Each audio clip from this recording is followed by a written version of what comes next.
O Evangelho segundo Mateus é um dos primeiros relatos oficiais sobre Jesus de Nazaré, sua vida, sua morte e sua ressurreição. O livro em si é anônimo, mas a tradição confiável mais antiga aponta para Mateus, o cobrador de impostos que foi um dos 12 apóstolos que Jesus nomeou, e ele realmente aparece dentro do próprio livro. Por cerca de 30 a 40 anos, os apóstolos ensinaram oralmente e transmitiram seus relatos de testemunho sobre Jesus, assim como seus ensinamentos que haviam memorizado. E Mateus reuniu e organizou tudo isso nessa incrível tapeçaria e criou o livro para destacar certos temas sobre Jesus. Nesse vídeo, vamos cobrir a primeira metade do livro. Especificamente, Mateus quer mostrar como Jesus é a continuação e o cumprimento de toda a história bíblica sobre Deus e Israel, que Jesus é o Messias da linhagem de Davi, que ele é o novo mestre com autoridade, como Moisés. Mas não só. Jesus é o Deus conosco, ou em hebraico, Emanuel.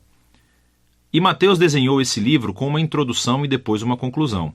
Estes agem como uma moldura em torno de 5 seções claras aqui mesmo no centro, cada uma das quais é concluída com um longo bloco de ensinamentos de Jesus.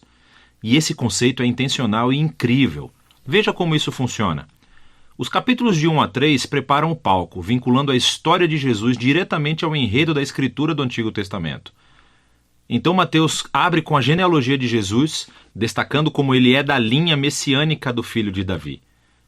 E ele é filho de Abraão, o que significa que ele trará a bênção de Deus para todas as nações.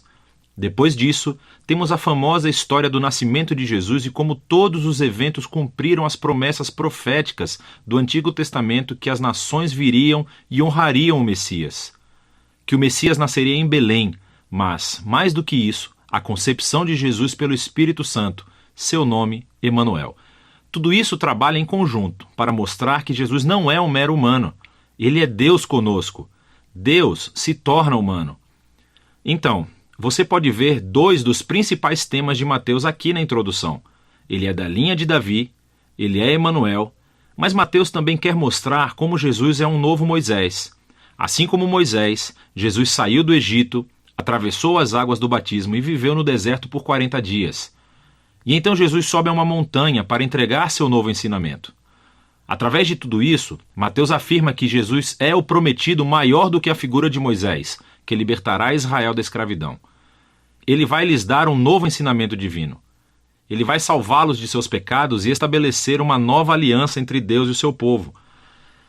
Esse paralelo entre Jesus e Moisés também explica por que Mateus estruturou o centro do livro da maneira que fez. Essas 5 partes principais destacam Jesus como mestre e Mateus criou um paralelo. Jesus como mestre é um paralelo aos 5 livros de Moisés. Jesus tem autoridade como o novo mestre da aliança que cumprirá a história da Torá. Na primeira sessão, capítulos 4 a 7, Jesus entra em cena anunciando a chegada do reino de Deus, e isso é realmente fundamental. O reino é, em essência, sobre a operação de resgate de Deus para todo o seu mundo, o que acontece através do Rei Jesus. Jesus veio para enfrentar o mal, especialmente o mal espiritual, e todo o seu legado de opressão demoníaca, doença e morte. Jesus veio para restaurar o governo de Deus e reinar sobre o mundo inteiro, criando uma nova família de pessoas que o seguirão, obedecerão aos seus ensinamentos e viverão sob o seu governo. Então, depois que Jesus começa a curar pessoas e formar um movimento, uma comunidade, ele leva seus seguidores para uma montanha ou encosta. Entrega seu primeiro grande bloco de ensinamentos, tradicionalmente chamado de o Sermão do Monte. E aqui, Jesus explora como é segui-lo e viver no reino de Deus. E é um reino invertido no qual não há membros privilegiados. Assim, os pobres, os Zé Ninguém, os ricos, os religiosos, todos são convidados e chamados a se converter, a se arrepender e a seguir Jesus e unir-se à sua família. Jesus diz que ele não está aqui para anular os mandamentos da Torá ou do Antigo Testamento. Em vez disso, ele está aqui para cumprir tudo isso através da sua vida, através dos seus ensinamentos. Ele está aqui para transformar os corações do seu povo, para que eles possam verdadeiramente amar a Deus e amar o próximo, incluindo seus inimigos. Depois de concluir o seu grande ensinamento sobre o reino, a próxima sessão mostra Jesus trazendo o reino à realidade no dia a dia das pessoas. Então, Mateus reuniu aqui 9 histórias sobre Jesus trazendo o poder do reino de Deus para as vidas de pessoas desvirtuadas. Existem 3 grupos com 3 histórias e elas são todas sobre pessoas que estão doentes, ou têm corpos quebrados, ou estão em perigo. E Jesus as cura ou salva por esses atos de graça e poder. E então, bem no meio dessas tríades, encontramos 2 histórias paralelas sobre o chamado de Jesus para que as pessoas o seguissem. E aqui Mateus está enfatizando algo: que somente é possível experimentar o poder da graça de Jesus se decidir segui-lo e tornar-se seu discípulo. Depois de Mateus ter mostrado o poder do reino através de Jesus, Jesus estende o seu alcance, enviando os 12 discípulos que farão o que ele tem feito. E isso leva ao segundo grande bloco de ensinamentos, o capítulo 10. E aqui Jesus ensina seus discípulos a anunciar o reino e o que esperar quando o fizerem. Muitos entre Israel estão aceitando a Jesus e a sua oferta do reino, mas os líderes de Israel não. Eles perderão muito ao se arrependerem e se tornarem discípulos de Jesus. E então Jesus sabe que eles o rejeitarão e perseguirão os seus seguidores. O que é exatamente o que acontece na próxima sessão, capítulos 11 a 13. Mateus reuniu um grupo de histórias sobre como as pessoas respondem a Jesus e a sua mensagem. E é tudo misturado. Algumas histórias são positivas, as pessoas amam a Jesus e acham que ele é o Messias. Outras são mais neutras, como João Batista, ou até mesmo os membros da própria família de Jesus, e deixam claro que Jesus não é o que esperavam. Então, aos líderes de Israel, que são totalmente negativos. Você tem os fariseus e os estudiosos da Bíblia.